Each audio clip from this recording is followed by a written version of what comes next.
Dans l'agitation de la ville de Paris, où le béton semblait engloutir toute trace de nature, une histoire insolite commençait à se dérouler dans les rues du quartier du Marais. Parmi les immeubles hauts et les boutiques animées, un chien errant au pelage doré et aux yeux expressifs attirait l'attention des passants. Ce n'était pas son apparence qui intriguait, mais plutôt son comportement particulier.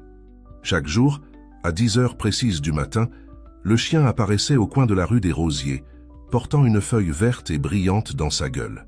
D'un pas déterminé, il parcourait la rue, s'arrêtant devant chaque magasin. Il s'asseyait patiemment, regardait les commerçants avec des yeux suppliants et offrait la feuille comme s'il s'agissait d'une monnaie d'échange. François Dupont, propriétaire d'une petite épicerie traditionnelle française, observait depuis des semaines ce rituel canin. Au début, il trouvait la situation amusante, mais au fil des jours, la curiosité s'emparait de plus en plus de ses pensées. Que peut bien vouloir ce chien, se demandait-il, tout en rangeant les étagères de son magasin. Un matin particulièrement animé, le chien arriva à la porte de l'épicerie de François. Comme d'habitude, il s'assit, la feuille verte fermement serrée entre ses dents. François était occupé à servir une cliente âgée, Madame Leblanc, qui faisait ses courses hebdomadaires. « Monsieur Dupont, regardez donc ce petit chien !» s'exclama Madame Leblanc, pointant du doigt l'animal. « Il a l'air si déterminé. Ça fait un moment que je le vois faire ça. » François acquiesça, enfin décidé à comprendre le mystère. « En effet, Madame Leblanc, je pense qu'il est temps de découvrir ce qu'il veut. » S'excusant auprès de sa cliente, François s'approcha de la porte.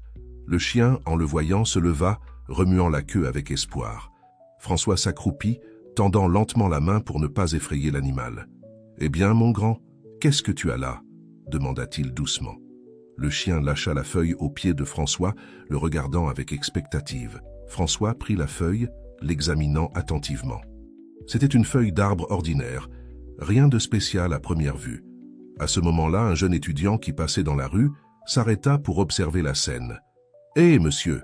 appela-t-il. « Je sais ce que ce chien est en train de faire. » François et Madame Leblanc regardèrent le jeune homme avec curiosité, qui se présenta sous le nom de Pierre. « J'observe ce chien depuis un certain temps. Il va de magasin en magasin, essayant d'échanger cette feuille contre de la nourriture. C'est comme s'il avait créé sa propre monnaie, vous voyez ?» Cette révélation laissa François et Madame Leblanc bouche bée. L'idée qu'un chien errant développe une telle stratégie était à la fois émouvante et surprenante. « Mais pourquoi une feuille ?» demanda Madame Leblanc intriguée. Pierre haussa les épaules. « Qui sait? C'est peut-être la seule chose qu'il arrive à trouver régulièrement. L'important, c'est qu'il essaie, non ?» François sentit son cœur se serrer. Il regarda le chien qui restait assis patiemment, ses yeux pleins d'espoir. Sans hésiter, il entra dans le magasin et revint avec un bol d'eau fraîche et une poignée de croquettes qu'il gardait pour les chats du quartier. « Tiens, mon grand, » dit François, posant la nourriture et l'eau par terre.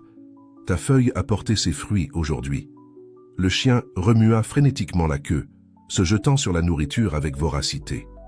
Il était évident que cela faisait longtemps qu'il n'avait pas eu un repas décent. Pendant que le chien mangeait, François, Madame Leblanc et Pierre discutaient de la situation des animaux errants dans la ville. L'histoire du chien à la feuille, comme ils commencèrent à l'appeler, les avait profondément touchés. « Vous savez quoi ?» dit François, une idée se formant dans son esprit. « À partir d'aujourd'hui, je vais laisser un peu de nourriture et d'eau pour ce brave toutou tous les jours. Il le mérite, vous ne trouvez pas ?» Madame Leblanc et Pierre approuvèrent avec enthousiasme. Le geste de François était modeste, mais significatif. C'était un début, une étincelle de compassion au milieu de la froideur de la grande ville.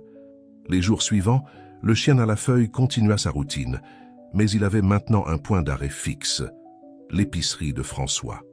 Chaque fois qu'il arrivait, il trouvait un bol d'eau fraîche et un peu de croquettes qui l'attendaient. François observait avec satisfaction comme l'animal semblait en meilleure santé chaque jour.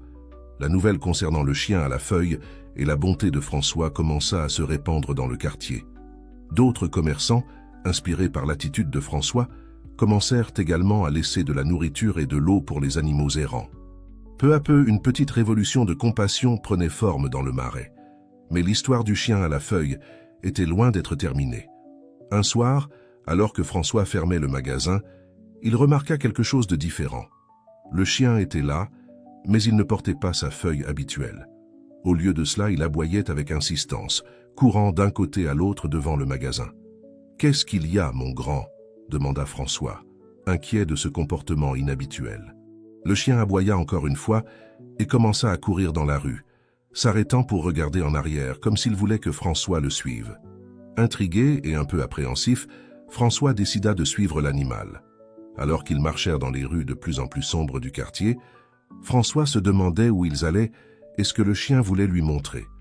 Il était loin de se douter qu'il était sur le point de découvrir un secret qui changerait non seulement sa vie, mais celle de tout le quartier du Marais. François suivait le chien à la feuille dans les rues sinueuses du Marais, son cœur battant la chamade, mêlant curiosité et appréhension. Les lumières des réverbères projetèrent des ombres allongées sur l'asphalte, créant une atmosphère presque surréaliste. Le chien semblait savoir exactement où il allait, guidant François à travers des ruelles et des impasses dont il ignorait même l'existence dans son propre quartier. Après environ 20 minutes de marche, ils arrivèrent dans une zone plus éloignée où les immeubles résidentiels cédèrent la place à des entrepôts et de petites usines. Le chien s'arrêta devant un vieil entrepôt apparemment abandonné, aboyant avec insistance vers la porte rouillée. François hésita. « C'est ici, mon grand ? Qu'est-ce qu'il y a là-dedans ?» En guise de réponse, le chien gratta la porte, gémissant doucement. François, rassemblant son courage, s'approcha et poussa la porte, qui s'ouvrit dans un grincement effrayant. L'intérieur de l'entrepôt était sombre et poussiéreux. François utilisa la lampe torche de son téléphone portable pour éclairer l'environnement, suivant le chien qui trottait maintenant d'un pas décidé vers un coin de l'endroit. C'est alors que François entendit de petits aboiements et des gémissements provenant de derrière quelques vieilles caisses. En s'approchant, la lumière de la lampe torche révéla une scène qui lui serra le cœur, une portée de 5 chiots, blottis entre de vieilles couvertures et des morceaux de carton. Ils étaient maigres et sales, mais vivants et agités par la présence du chien à la feuille, qui léchait maintenant affectueusement chacun d'entre eux.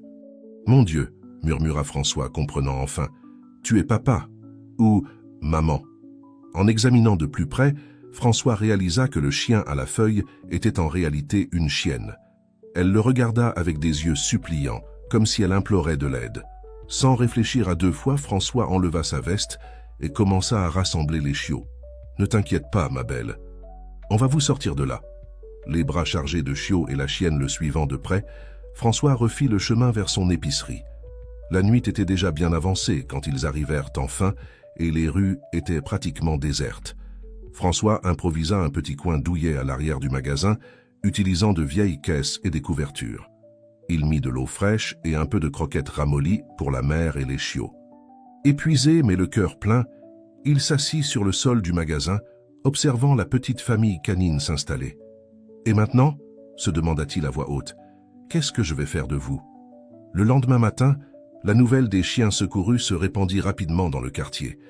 Madame Leblanc fut la première à apparaître à l'épicerie, apportant du lait et des couvertures supplémentaires. « Monsieur Dupont, quelle chose merveilleuse vous avez faite !» s'exclama-t-elle, enchantée par les petits chiots. Peu après, Pierre, l'étudiant qui avait expliqué le comportement du chien à la feuille, arriva. « Monsieur, c'est incroyable! Je peux prendre quelques photos pour les poster sur les réseaux sociaux? Qui sait, on pourrait obtenir de l'aide pour s'occuper d'eux. » L'idée de Pierre illumina l'esprit de François. « Vous savez quoi? Je pense qu'on peut faire plus que ça. Et si on organisait un événement d'adoption ici, dans le magasin ?» Madame Leblanc applaudit, enthousiaste. « Quelle excellente idée, monsieur Dupont. Je peux aider à préparer quelques collations pour les gens qui viendront. Et moi, je peux créer un événement sur Facebook et répandre la nouvelle à l'université, » proposa Pierre. Ainsi, dans les jours qui suivirent, la petite épicerie de François se transforma en centre d'une véritable révolution de solidarité dans le quartier du Marais. Les voisins apparaissaient, apportant de la nourriture, des jouets et même des petits vêtements pour les chiots. Des vétérinaires locaux se proposèrent pour faire des check-ups gratuits des chiens. Parmi les visiteurs se trouvait Marie Dupont, la nièce de François, qu'il n'avait pas vue depuis des années. Marie, une jeune vétérinaire fraîchement diplômée, avait appris le sauvetage à travers les réseaux sociaux. « Oncle François !» s'exclama-t-elle en entrant dans le magasin. « Je n'arrive pas à croire que tu aies fait tout ça !» François serra sa nièce dans ses bras, heureux de la voir. « Marie, quelle bonne surprise! Tu es venue voir les petits chiens ?» Marie sourit, ses yeux brillants d'émotion. « Je suis venu aider. Je viens de terminer mes études de vétérinaire et j'adorerais pouvoir m'occuper de ces petits. » L'offre de Marie fut accueillie avec joie, non seulement par François, mais par tous ceux impliqués dans les soins des chiens. Son expertise serait fondamentale pour garantir la santé et le bien-être des animaux. Pendant qu'il préparait l'événement d'adoption, François ne pouvait s'empêcher de penser à quel point sa vie avait changé si drastiquement en quelques jours. D'un simple épicier, il était devenu le centre d'un réseau de solidarité qui s'étendait chaque jour. Le jour de l'événement arriva et la rue des Rosiers était méconnaissable. Des banderoles colorées annonçaient la foire d'adoption, des stands étaient montés devant les magasins offrant de la nourriture, des jouets et des informations sur les soins aux animaux. L'épicerie de François, épicentre de tout, était décorée de ballons et d'affiches.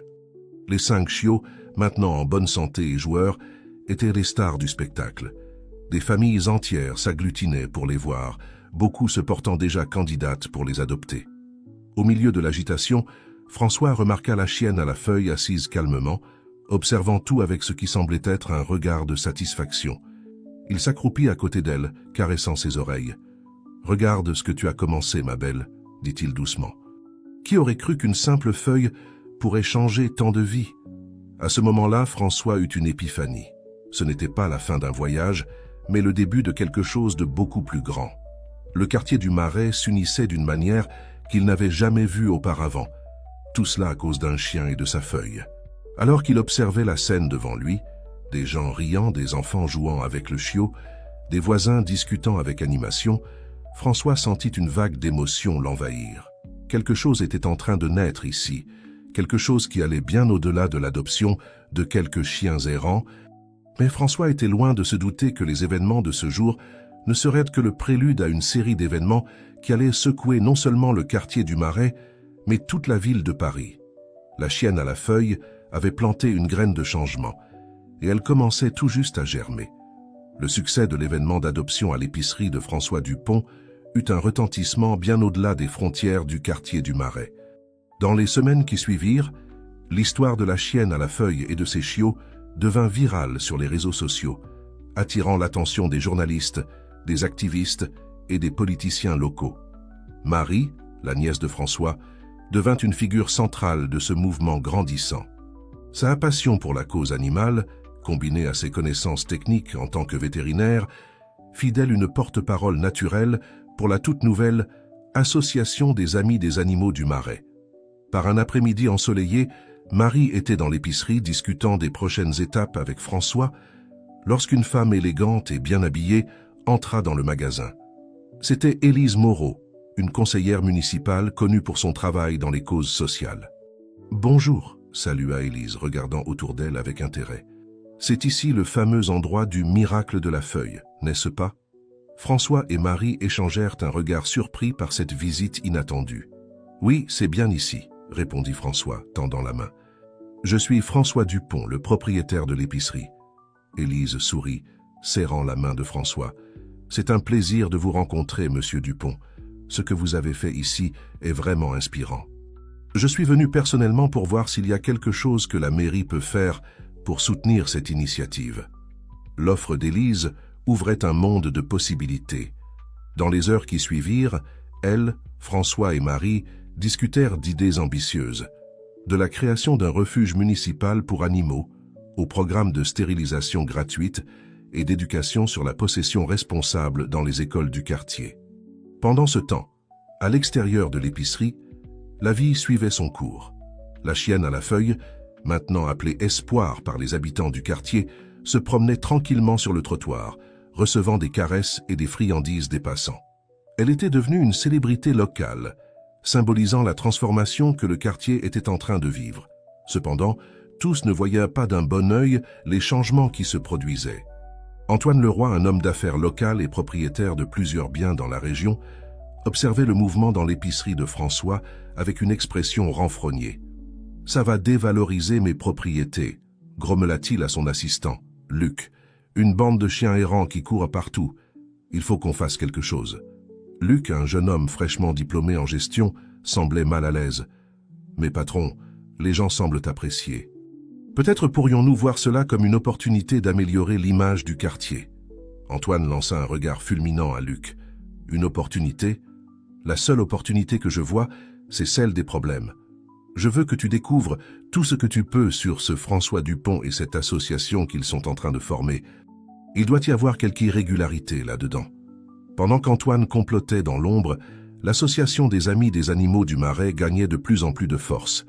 Pierre, l'étudiant qui avait aidé au début, dirigeait maintenant une équipe de bénévoles qui patrouillait dans les rues du quartier, identifiant les animaux en situation de risque et leur prodiguant des soins. Une de ces patrouilles conduisit à une découverte choquante. Dans un terrain vague aux limites du quartier, les bénévoles trouvèrent des dizaines de chiens et de chats abandonnés, beaucoup d'entre eux malades et malnutris. La nouvelle se répandit rapidement, et bientôt l'épicerie de François devint le centre d'opération d'un effort de sauvetage à grande échelle. Des vétérinaires bénévoles, dirigés par Marie, montèrent une clinique improvisée à l'arrière du magasin.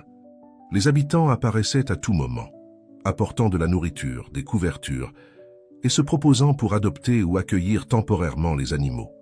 Au milieu de ce chaos organisé, François se sentit submergé par l'ampleur de ce qu'il avait commencé. Il observait émerveillé comment sa petite épicerie s'était transformée en épicentre d'une véritable révolution de compassion. « Oncle François » appela Marie, s'approchant avec un chiot dans les bras. « Nous avons besoin de plus d'espace. Nous ne pouvons pas continuer à utiliser l'épicerie comme refuge improvisé. » François acquiesça, pensif. « Tu as raison. Mais où allons-nous trouver un endroit assez grand pour abriter tous ces animaux ?» À ce moment-là, Pierre entra en courant dans le magasin haletant d'excitation. « Les gars, vous n'allez pas le croire, vous vous souvenez de cet entrepôt abandonné où nous avons trouvé les chiots d'espoir? Eh bien, j'ai fait quelques recherches et j'ai découvert qu'il appartient à la mairie. Il est abandonné depuis des années. » Les yeux de François s'illuminèrent. « L'entrepôt? Bien sûr, si nous pouvions obtenir l'autorisation de l'utiliser. »« Je sais qui peut nous aider avec ça, » interrompit Marie, prenant son téléphone. « Je vais appeler la conseillère Moreau. Si elle veut vraiment soutenir notre cause, c'est l'occasion parfaite. » Pendant que Marie passait l'appel, François sortit devant le magasin, ayant besoin d'un moment pour respirer et assimiler tout ce qui se passait. Dehors, il trouva Espoir, la chienne à la feuille, assise calmement sur le trottoir comme si elle montait la garde. François s'accroupit à côté d'elle, caressant son pelage doré. « Regarde ce que tu as commencé, ma belle, » murmura-t-il, la voix pleine d'émotion. « Qui aurait cru qu'une simple feuille pourrait changer tant de vies ?» Espoir le regarda, ses yeux bruns pleins d'une sagesse que François ne pouvait pas comprendre totalement. À ce moment-là, il eut l'étrange sensation que cet animal comprenait beaucoup plus qu'il n'y paraissait.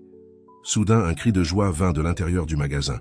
Marie sortit en courant, serrant François dans ses bras. « Oncle, la conseillère Moreau a adoré l'idée. Elle va proposer au conseil municipal un projet pour transformer l'entrepôt en refuge municipal pour animaux. » La nouvelle fut accueillie par des applaudissements et des cris de joie des bénévoles et des habitants qui étaient à proximité. C'était une victoire significative, un pas de géant vers un avenir meilleur pour les animaux errants du Marais. Alors que la célébration se répandait dans la rue, personne ne remarqua une voiture sombre garée de l'autre côté de la rue. Au volant, Antoine Leroy observait la scène avec une expression sombre. « Alors ils veulent utiliser l'entrepôt, » murmura-t-il pour lui-même. « Intéressant, très intéressant. » Avec un sourire qui n'atteignait pas ses yeux, Antoine démarra la voiture et partit, son esprit élaborant déjà des plans pour empêcher que le projet du refuge se concrétise. Il ne permettrait pas qu'une bande d'aventuriers bien intentionnés ruine ses plans pour le quartier. Mais pour l'instant, dans l'épicerie de François, l'ambiance était à la pure joie et à l'espoir. Une nouvelle ère commençait pour le quartier du Marais, une ère de compassion et de soins pour les plus vulnérables, et tout cela grâce à un simple acte de bonté et à un chien avec une feuille dans la gueule. À mesure que la nuit tombait sur Paris, les lumières de l'épicerie de François brillaient comme un phare d'espoir, promettant un avenir plus brillant non seulement pour les animaux errants, mais pour toute la communauté. La révolution de la feuille ne faisait que commencer. Les semaines qui suivirent la proposition de la conseillère Moreau furent d'une intense activité dans le quartier du Marais. La nouvelle du possible refuge municipal pour animaux dans l'ancien entrepôt abandonné se répandit comme une traînée de poudre, mobilisant encore plus la communauté. François Dupont, maintenant reconnu comme le cœur de l'initiative, avait du mal à gérer toutes ses responsabilités. Entre la gestion de l'épicerie, la coordination des bénévoles et la participation à d'interminables réunions avec les représentants de la mairie, il se sentait épuisé, mais profondément accompli.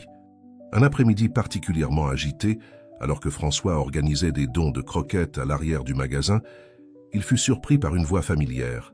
« Hé, tonton, tu as besoin d'un coup de main ?» C'était Julie, sa nièce de 16 ans, fille de son frère cadet. François sourit, sincèrement heureux de la voir. « Julie, quelle bonne surprise. Bien sûr que j'ai besoin d'aide. Viens par ici. » Pendant qu'ils travaillaient ensemble, Julie raconta à son oncle qu'elle faisait un projet scolaire sur l'activisme communautaire et qu'elle voulait utiliser l'histoire de la chienne à la feuille comme thème central. « Tonton, c'est incroyable ce que tu as commencé ici, » dit-elle, ses yeux brillants d'admiration. « Tu es pratiquement un héros local maintenant. » François rougit, mal à l'aise face au compliment. « Mais non, Julie. J'ai juste fait ce que n'importe quelle personne au bon cœur aurait fait. » À ce moment-là, Marie entra précipitamment dans l'épicerie, le visage tendu par l'inquiétude. « Oncle François, nous avons un problème, » dit-elle, remarquant à peine la présence de Julie. « Je viens d'apprendre qu'il y a un groupe qui s'organise contre le projet du refuge. Ils vont faire une manifestation devant la mairie demain. » La nouvelle tomba comme une bombe. François sentit le poids de la responsabilité sur ses épaules. Mais pourquoi? Qui serait contre l'aide aux animaux abandonnés? Marie soupira, passant la main dans ses cheveux dans un geste de frustration. Apparemment, certains hommes d'affaires locaux pensent que le refuge va dévaloriser le quartier. Ils répandent des rumeurs sur le bruit, la saleté et même de possibles maladies. Julie, qui écoutait attentivement, eut une idée.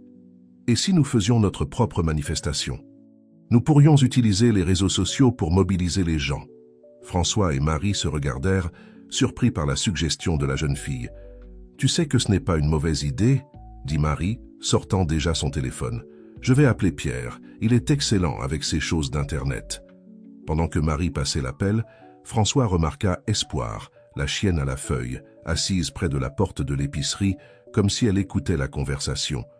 Ses yeux intelligents semblaient transmettre un message de calme et de détermination.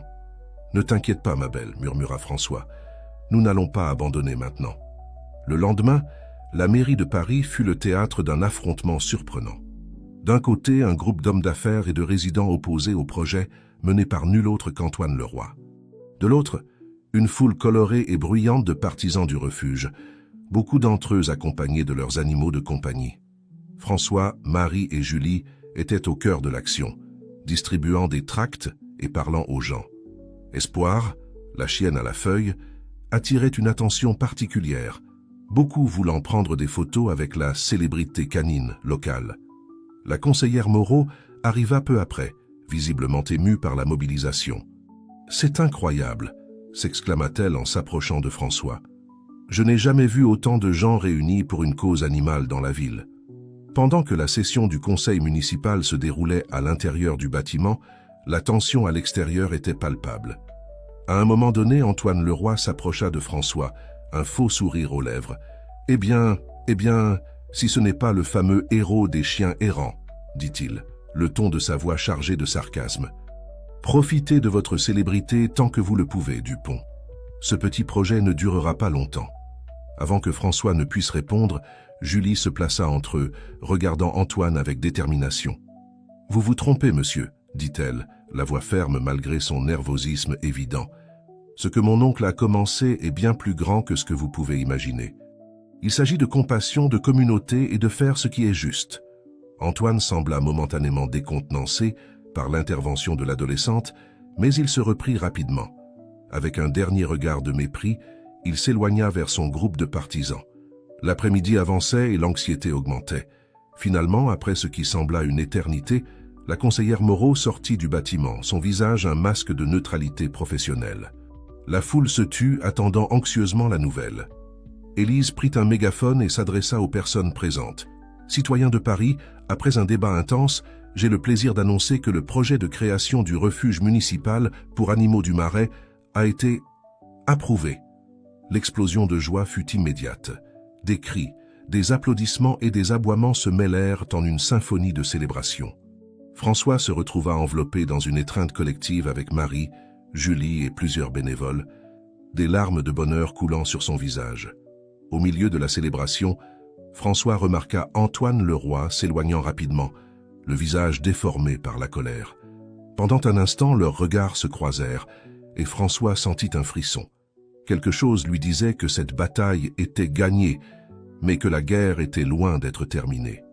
Alors que la foule commençait à se disperser, François s'accroupit à côté d'Espoir, qui observait tout avec sa sérénité habituelle. « On a réussi, ma belle, » dit-il, caressant ses oreilles. « Mais quelque chose me dit que notre voyage ne fait que commencer. » Ce soir-là, de retour à l'épicerie, François, Marie et Julie célébrèrent la victoire avec un dîner improvisé. L'ambiance était à la joie, mais aussi à la détermination.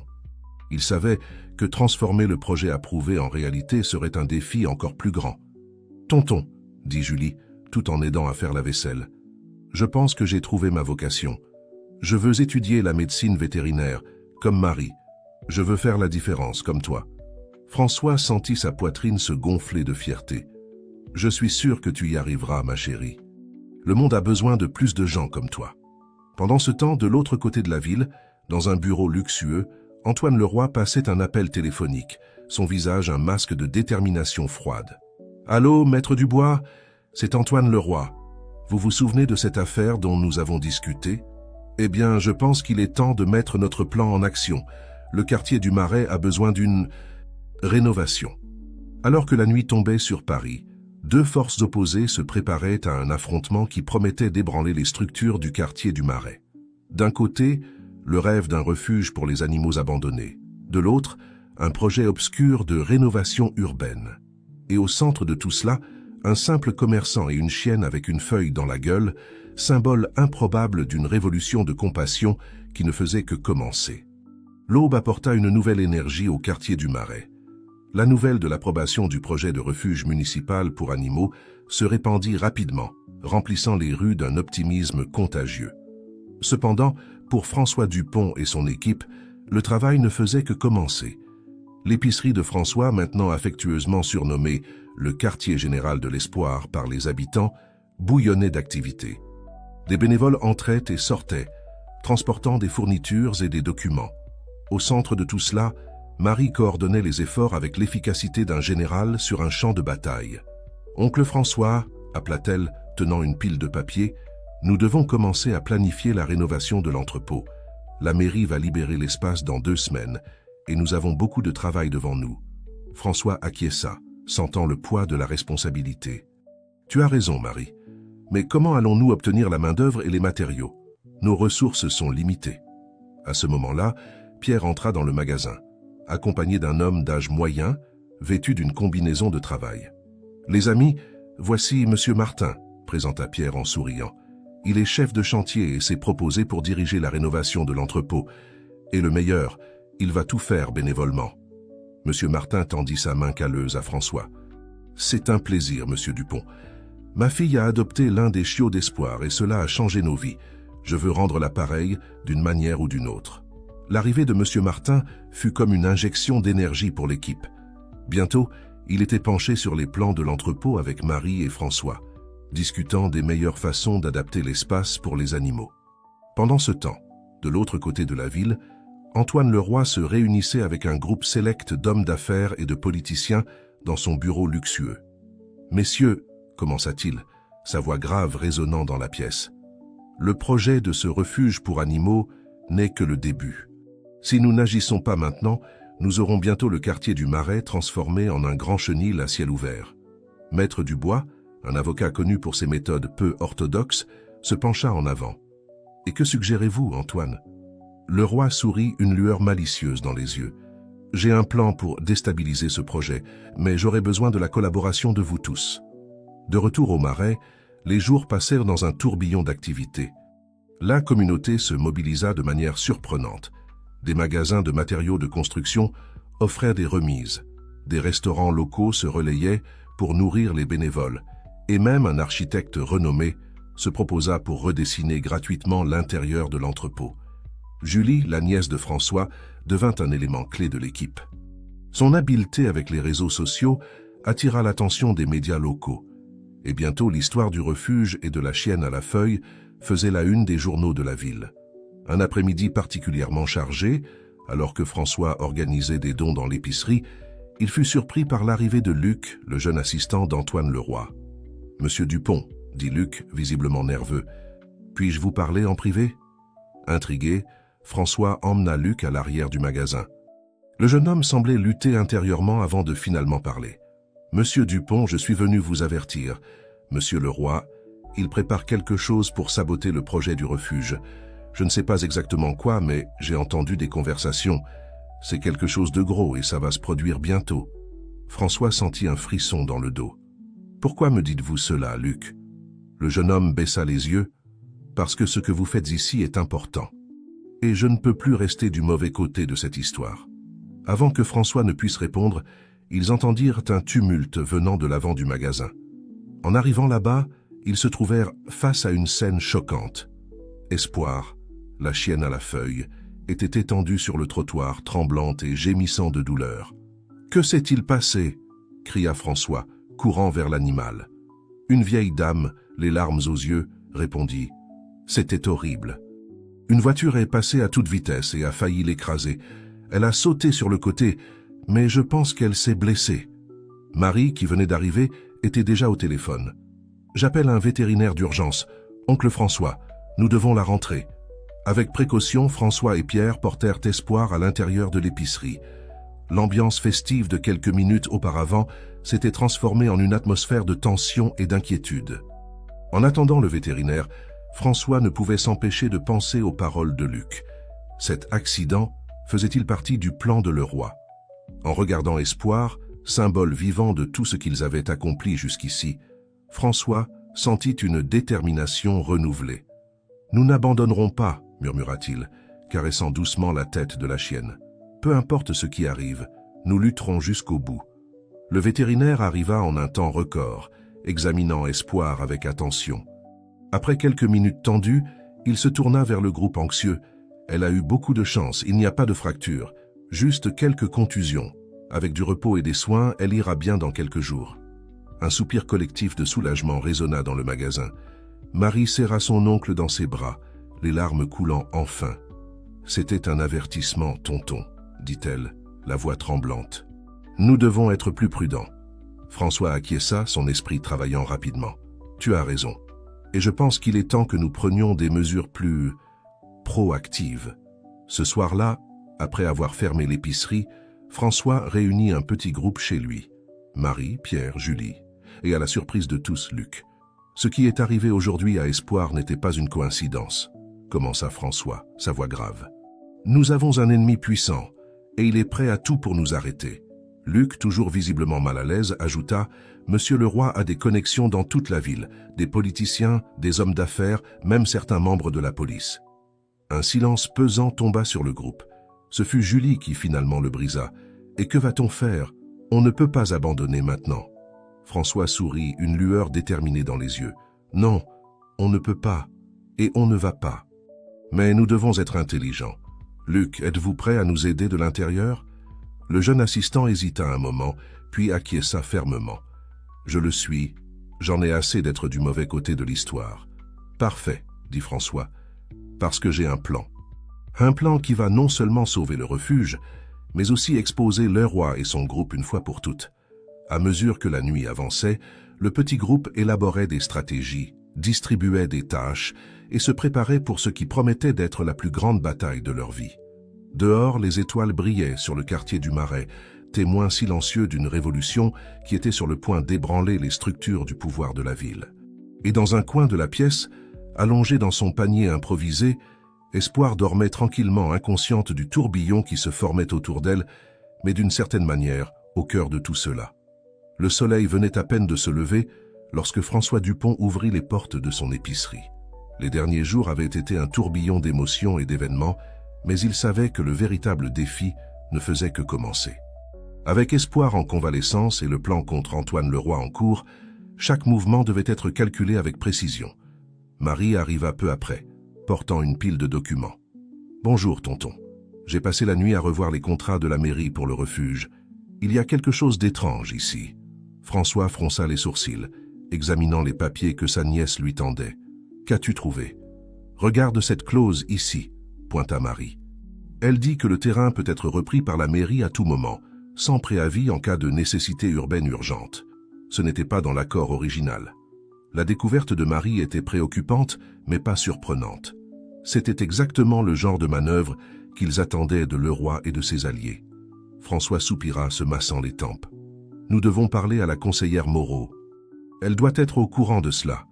Pendant ce temps, de l'autre côté de la ville, Luc, l'assistant de Leroy, participait à une réunion tendue dans le bureau de son patron. Antoine Leroy semblait plus confiant que jamais, un sourire satisfait jouant sur ses lèvres. « Messieurs, » annonça Leroy aux personnes présentes, « notre plan progresse parfaitement. Bientôt, ce terrain sera à nous, et nous pourrons lancer le plus grand projet immobilier que ce quartier ait jamais vu. » Luc feignit de prendre des notes, son cœur battant la chamade. Chaque mot de Leroy était une pièce du puzzle qu'il devait transmettre à François et son équipe. De retour au Marais, l'épicerie de François s'était transformée en un véritable quartier général. Des bénévoles entraient et sortaient, apportant des nouvelles et emportant des instructions. Julie coordonnait une équipe de jeunes sur les réseaux sociaux, tenant la communauté informée et engagée. Pierre entra précipitamment, tenant son téléphone portable. « Les amis, vous devez voir ça. L'histoire d'espoir est devenue virale. Il y a des gens de toute la France qui partagent et offrent de l'aide. » La nouvelle apporta un moment de joie au milieu de la tension. François sourit, regardant Espoir, qui se reposait dans son panier improvisé. « Tu as vu, ma belle? Tu es célèbre !» Le moment de détente fut interrompu par l'arrivée de la conseillère Moreau, son visage un masque d'inquiétude. « François, Marie, nous devons parler. Je viens d'apprendre quelque chose de très sérieux. » Réunis à l'arrière de l'épicerie, Élise révéla ce qu'elle avait découvert. Antoine Leroy n'agit pas seul. Il a le soutien d'un groupe d'investisseurs internationaux. Ils veulent transformer toute cette zone en un complexe de luxe. La nouvelle tomba comme une bombe. Le défi auquel il faisait face était bien plus grand qu'il ne l'avait imaginé initialement. Mais et les gens qui vivent ici? Les familles, les petits commerçants? Demanda François, sa voix tremblant d'indignation. Élise secoua tristement la tête. Pour eux, nous ne sommes que des obstacles. Mais je ne permettrai pas qu'ils détruisent notre communauté. Je suis ici pour me battre à vos côtés. À ce moment-là, le téléphone de François vibra. C'était un message de Luc. Réunion d'urgence dans le bureau de Leroy. Quelque chose de gros est sur le point de se produire. François regarda son équipe, la détermination brillant dans ses yeux. Le moment d'agir est venu. Marie, toi et Élise, allez à la mairie. Nous devons exposer ces irrégularités. Pierre, rassemble la presse. Nous allons rendre cette histoire publique. Julie maintient les réseaux sociaux en ébullition. Plus les gens seront au courant, plus il leur sera difficile de nous faire taire. Tandis que le groupe se dispersait pour accomplir ses tâches, François s'adressa à Espoir, qui l'observait de ses yeux sages. « Et toi, mon ami, continue d'être notre inspiration. Ton courage nous a menés jusqu'ici. » Les heures qui suivirent furent d'une intense activité. Marie et Élise affrontèrent une session tumultueuse à la mairie, exposant les manœuvres illégales derrière le projet immobilier. Pierre réussit à attirer l'attention de plusieurs journalistes qui encerclaient maintenant l'épicerie à la recherche de déclarations. Sur les réseaux sociaux, le hashtag « Sauvons le Marais » devint tendance nationale. Pendant ce temps, dans le bureau de Leroy, la tension était palpable. Luc observait son patron faire les 100 pas, visiblement perturbé par les nouvelles qui arrivaient. « Comment ont-ils découvert ?» vociférait Leroy. « Qui divulgue nos informations ?» Luc garda une expression neutre, son cœur battant la chamade. Il savait qu'il marchait sur une ligne très fine, mais à chaque instant, il était de plus en plus convaincu qu'il était du bon côté de l'histoire. De retour au Marais, la nuit tombait sur un quartier en effervescence. Les habitants se rassemblaient devant l'épicerie de François, apportant des pancartes, de la nourriture et des mots de soutien. Ce qui avait commencé comme une simple action d'aide aux animaux errants s'était transformé en un mouvement de résistance communautaire. François observait la foule depuis la fenêtre de son magasin, un mélange de fierté et d'appréhension dans la poitrine. Il savait que la bataille était loin d'être terminée, mais pour la première fois depuis des semaines, il sentait qu'ils avaient une réelle chance de gagner. À ce moment-là, son téléphone sonna. C'était un numéro inconnu. En répondant, la voix à l'autre bout du fil le fit frissonner. « Monsieur Dupont !» La voix grave d'Antoine Leroy résonna. « Je pense que nous devons avoir une conversation. Face à face. Que diriez-vous d'une rencontre demain à midi au Parc Central ?» François hésita un moment, puis répondit fermement. « J'y serai, monsieur Leroy. » En raccrochant, François regarda Espoir, qui semblait comprendre la gravité du moment. « Demain, ma belle, murmura-t-il. Demain, nous saurons si tous nos efforts en valèrent la peine. » La nuit avançait, et tandis que la ville dormait, deux forces opposées se préparaient à un affrontement qui promettait de changer le destin du quartier du Marais. D'un côté, l'avidité et le pouvoir. De l'autre, la compassion et la force de la communauté.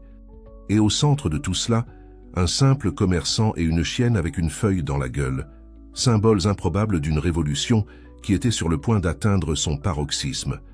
L'aube apporta avec elle une tension palpable dans le quartier du Marais. Les rues, normalement pleines de vie et de mouvement, semblaient retenir leur souffle en anticipation de la rencontre prévue à midi. François Dupont se réveilla tôt. Ses pensées un mélange turbulent de détermination et d'appréhension. En descendant pour ouvrir l'épicerie, il trouva Marie, Pierre et Julie qui l'attendèrent déjà. Les visages de ses compagnons de lutte reflétaient le même mélange d'émotions qu'il ressentait. « Tonton », commença Marie, sa voix ferme malgré l'inquiétude évidente, « tu n'as pas besoin d'y aller seul, on peut être là avec toi. » François sourit, touché par la loyauté de son équipe. « Je vous remercie, mais c'est quelque chose que je dois faire par moi-même. Vous avez déjà fait plus que je ne pouvais demander. » Pendant ce temps, dans le luxueux appartement d'Antoine Leroy, l'homme d'affaires se préparait pour la confrontation. Son visage, habituellement un masque de confiance, montrait des signes de stress. Les dernières 24 heures avaient été un cauchemar en termes de relations publiques, avec les médias et l'opinion publique se retournant contre lui et son projet. « Monsieur Leroy » appela Luc, entrant dans le bureau avec un dossier de documents, « tout est prêt pour la réunion. » Leroy acquiesça, les yeux fixés sur la vue panoramique de la ville. « Luc, vous avez été un bon assistant, loyal. J'espère que vous le resterez, peu importe ce qui se passera aujourd'hui. » Les paroles de Leroy envoyèrent un frisson dans le dos de Luc. Le jeune assistant savait qu'il marchait sur des œufs, son double rôle d'informateur de François le plaçant dans une position dangereuse. À mesure que midi approchait, une foule commença à se former dans le parc central du Marais.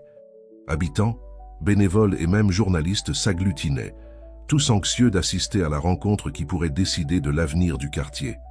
François arriva quelques minutes avant l'heure prévue, Espoir fidèlement à ses côtés. La chienne, maintenant complètement rétablie, semblait sentir l'importance du moment, restant alerte et proche de son protecteur. À midi précis, Antoine Leroy arriva, accompagné de Luc et de deux hommes qui semblaient être des gardes du corps. Le contraste entre les deux côtés ne pouvait être plus évident. D'un côté, François, un simple commerçant accompagné d'une chienne errante, de l'autre, Leroy, le puissant homme d'affaires entouré de son équipe. « Monsieur Dupont » commença Leroy, sa voix chargée d'une fausse cordialité. « Je vous remercie d'être venu. Je pense qu'il est temps de mettre fin à cette situation désagréable. » François resta ferme, ses yeux rencontrant ceux de Leroy sans vaciller. « Je suis tout à fait d'accord, monsieur Leroy. Il est temps de résoudre cela. » Leroy sourit, un geste qui n'atteignit pas ses yeux. « Parfait. J'ai ici une proposition que je crois plus que généreuse. Nous sommes prêts à acheter votre épicerie pour une somme bien supérieure à sa valeur marchande. En échange, vous abandonnez cette campagne absurde et convainquez vos partisans de faire de même. » Le silence qui suivit fut assourdissant. La foule qui jusqu'alors murmurait doucement se tut, tous les yeux fixés sur François. François regarda Espoir, puis la foule qui les entourait. Il vit des visages familiers, Madame Leblanc, Monsieur Martin, des familles qui faisaient partie de la communauté depuis des générations. Il vit de l'espoir, de la peur et de l'attente dans leurs regards. Finalement, François se tourna vers le roi, sa voix calme mais chargée d'émotion. « Monsieur, le roi, je vous remercie pour votre offre, mais je crains que vous n'ayez pas compris ce qui est réellement en jeu ici. Il ne s'agit pas d'argent, il s'agit de communauté, de prendre soin les uns des autres et de ceux qui ne peuvent pas se défendre seuls. » François fit une pause, caressant la tête d'espoir avant de continuer. « Ce quartier, ces gens, ces animaux, ils ne sont pas des obstacles au progrès, ils sont le progrès. La véritable richesse d'une ville ne réside pas dans ses gratte-ciel ou ses résidences de luxe, mais dans la force et le cœur de sa communauté. Un murmure d'approbation parcourut la foule. Le roi, visiblement irrité, tenta d'interrompre, mais François leva la main demandant le silence. « J'ai une contre-proposition, monsieur le roi. Au lieu de détruire notre communauté, pourquoi ne pas travailler avec nous pour l'améliorer? Imaginez le bien que votre investissement pourrait faire s'il était dirigé vers la revitalisation du quartier en préservant son histoire et ses habitants. » La suggestion de François prit le roi par surprise. L'homme d'affaires regarda autour de lui, remarquant pour la première fois la diversité et la richesse culturelle du quartier qu'il prévoyait de démolir. À ce moment-là, à la surprise de tous, Luc fit un pas en avant. « Monsieur, le roi, si vous me permettez, commença-t-il, sa voix tremblant légèrement. Je pense que nous devrions sérieusement considérer la proposition de monsieur Dupont. Les chiffres que j'ai recueillis montrent qu'un projet de revitalisation pourrait être encore plus rentable à long terme, en plus de générer une image positive pour l'entreprise. » Le silence qui suivit fut tendu. Le roi y regardait de Luc à François, son visage un masque de conflit interne. Finalement, après ce qui sembla une éternité, il parla. « Monsieur Dupont, vous êtes un adversaire redoutable. Je n'aurais jamais imaginé qu'un simple commerçant et une chienne errante puissent causer autant d'impact. » Le roi fit une pause, semblant peser soigneusement ses prochains mots. « Peut-être ai-je été précipité dans mon approche. Je suis prêt à discuter d'alternatives qui pourraient bénéficier à tous. » Un soupir collectif de soulagement parcourut la foule. François tendit la main que le roi, après un moment d'hésitation, serra fermement. « C'est tout ce que nous demandons, monsieur le roi. Une chance de montrer que le progrès et la préservation peuvent aller de pair. » Tandis que la foule éclatait en applaudissements et en célébrations, François s'accroupit pour serrer Espoir dans ses bras. « On a réussi, ma belle, » chuchota-t-il. « On a réussi. » Alors que le soleil de l'après-midi baignait le parc, une nouvelle ère semblait s'annoncer pour le quartier du Marais. Ce qui avait commencé comme un simple acte de bonté envers un animal errant s'était transformé en un mouvement capable de changer le destin d'une communauté entière. Mais tandis que François observait la scène de célébration autour de lui, il savait que ce n'était pas la fin du voyage, mais seulement le début d'un nouveau chapitre. Les défis à venir seraient différents, peut-être même plus complexes, mais maintenant il les affronterait ensemble, en tant que communauté unie. Et au centre de tout cela, un homme simple et une chienne avec une feuille dans la gueule, symbole vivant du pouvoir de la compassion et de la force de l'unité communautaire.